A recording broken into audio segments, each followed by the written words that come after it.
bom dia, boa tarde, boa noite. Conto com a inscrição de todos vocês no meu canal do YouTube, canal John Copte Facuri, canal Pensando Direito.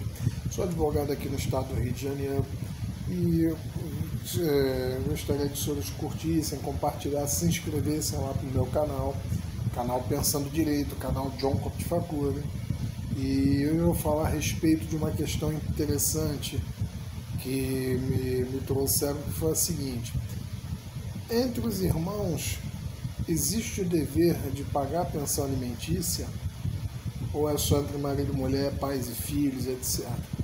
Por lei, todos os parentes devem entre si, aos que dela necessidade,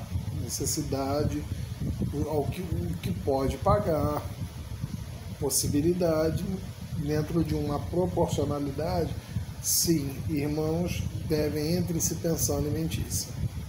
O que precisar, prova essa necessidade, o que puder pagar mais próximo, prova essa possibilidade, e os alimentos são fixados de acordo com um valor proporcional e não para um enriquecimento sem causa.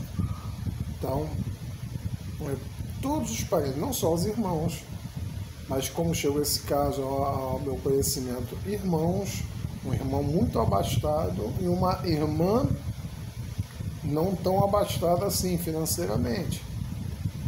O irmão abastado tem condição de pagar e não paga. E ambos são idosos. Ele tem o dever de podendo ser preso, inclusive. Ele tem o dever de pagar a pensão alimentícia para essa irmã que necessita. Tá ok? Agradeço a todos vocês. Obrigado, bom dia, boa tarde, boa noite e saúde a todos. Cuidem-se.